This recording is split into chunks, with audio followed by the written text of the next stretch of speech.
안녕하세요. JBK입니다. 오늘은 3강 왜 재테크를 해야 하는가에 대해서 말씀드리겠습니다. 물가상승률, 인플레이션이라고도 하는 이 단어는 재화의 가격 상승으로 인해서 오늘의 가치를 내일, 내년에는 유지하지 못하고 재화의 가격이 올라간 만큼 돈의 가치가 떨어지는 것을 말합니다. 1980년에 1000만 원을 수여했던 사람이 다음 4가지 경우로 투자했던 경우를 살펴보겠습니다.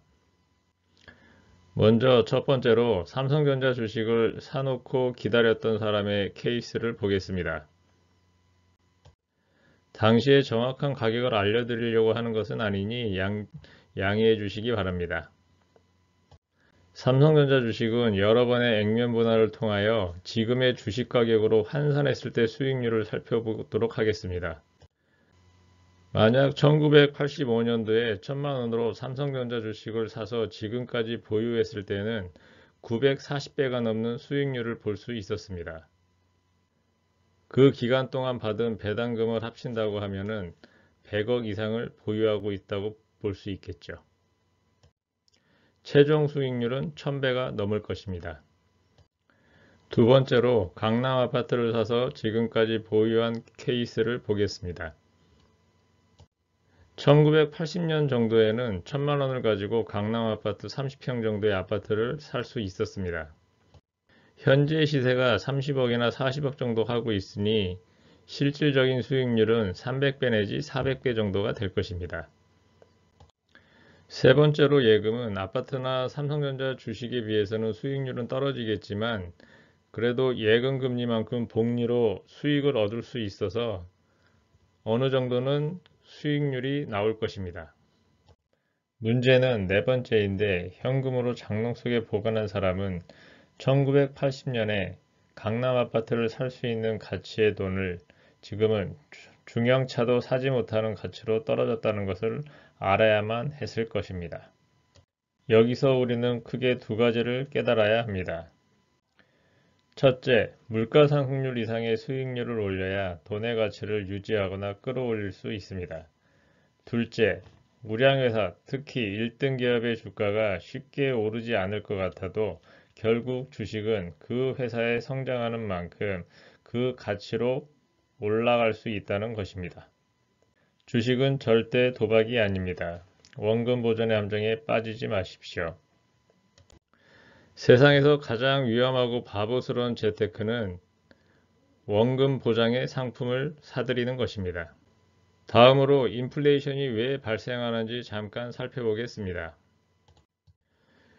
인플레이션이 나타나는 원인을 명확하게 밝힐 수는 없지만 통화량의 증가가 가장 큰 영향을 준다고 봅니다. 자연적 원인인 경제의 성장을 통한 GDP의 성장으로 그 나라의 통화는 당연히 늘어날 수밖에 없습니다. 문제는 인위적으로 정부가 무분별하게 재정 확대를 펼쳐서 시장에 필요 이상의 통화가 넘쳐날 때 일어납니다.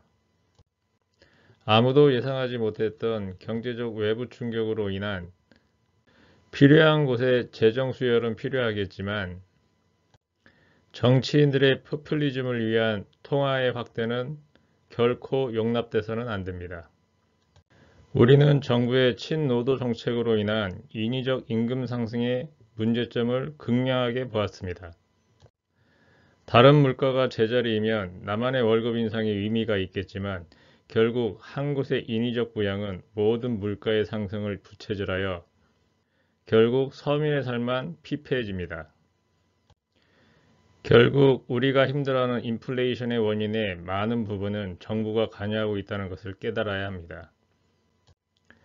작년에 중국에서 발생한 코로나 이후 미국과 한국은 인위적 재정 확대를 통해서 코로나 사태를 넘기려 하고 있습니다. 하지만 이는 결국 큰 재앙으로 돌아올 수밖에 없다고 생각합니다. 이 재앙을 막기 위해 미국 FED는 앞으로 테이퍼링과 금리 인상을 통해 시중에 풀렸던 달러를 회수하려 할 것입니다. 우선 테이퍼링을 통해 무분별하게 통화 확대 정책을 했던 것을 멈출 것입니다. 하지만 테이퍼링은 기존에 풀던 돈을 그만 풀겠다는 거지 이미 시중에 풀렸던 돈을 회수하는 조치는 아니기 때문에 결국에는 금리 인상으로 이어질 수밖에 없습니다. 테이퍼링과 금리 인상이 이루어지면 단기적으론 거품이 많이 낀 대상들을 소유한 사람들은 충격을 받을 수밖에 없습니다.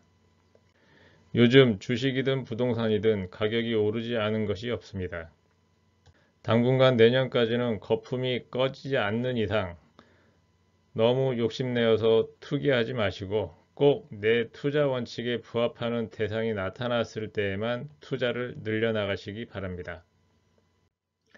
여러분은 주식 투자를 투자라고 생각하십니까? 투기라고 생각하십니까?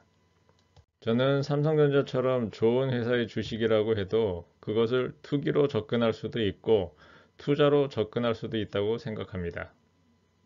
그 회사의 성장 동력이 무엇이고 앞으로 회사가 어떻게 흘러갈지 예상하고 사들이는 사람은 투자를 하는 것이고 만약 차트만 보고 여기선 이런 모양이 나왔으니 사야 하고 앞으로 이런 모양이 나오면 팔아야 한다고 생각하며 사는 사람은 투기를 한다고 생각합니다. 무엇을 사든지 항상 리스크 관리에 집중하십시오. 어떠한 주식을 살 때 지금 너무 매력적이었기 때문에 그 주식을 사기 시작하였다면 주가가 내려갈수록 더 좋은 조건에서 더 많은 주식 물량을 늘릴 수 있습니다. 주가가 내려갈 때 더 물량을 늘리지 못하고 망설인다면 지금 당장 그 주식을 모두 파십시오. 당신은 투기를 하고 있는 것입니다. 주식 투자 경험이 있으신 분들은 잘 아시겠지만 시장이 좋거나 운이 좋아 몇 번은 희열을 느낄 정도의 수익률을 올리는 투자 경험이 있으실 겁니다. 이때 본인의 능력에 심취되어 잘 다니던 직장을 때려치고 전업 투자자의 유혹을 받으실 텐데 절대 지금의 직장을 그만둬서는 안 됩니다. 세상에서 가장 좋은 재테크는 좋은 직업을 갖는 것입니다. 행복하게 일할 수 있는 직업이 있는 분은 이미 부자로 가는 열차에 올라탄 거니 즐겁게 일하고 여유 있게 투자를 이어나가시기 바랍니다. 젊은 세대는 미래에 대한 두려움을 갖지 마시고 30세 이전에 많은 경험을 하십시오. 내 적성에 맞는 직업을 찾을 수도 있고 적어도 내가 주식 투자를 할 때 알바 경험이 종업원의 마음가짐을 알 수 있게 할 것이고 편의점 사업이라도 해보면 경영자의 마인드를 얻을 수 있을 것입니다. 열심히 많은 경험을 해보시기 바랍니다. 경청해 주셔서 고맙습니다. 다음 시간엔 나에게 맞는 재테크 대상에 대해서 말씀드리도록 하겠습니다.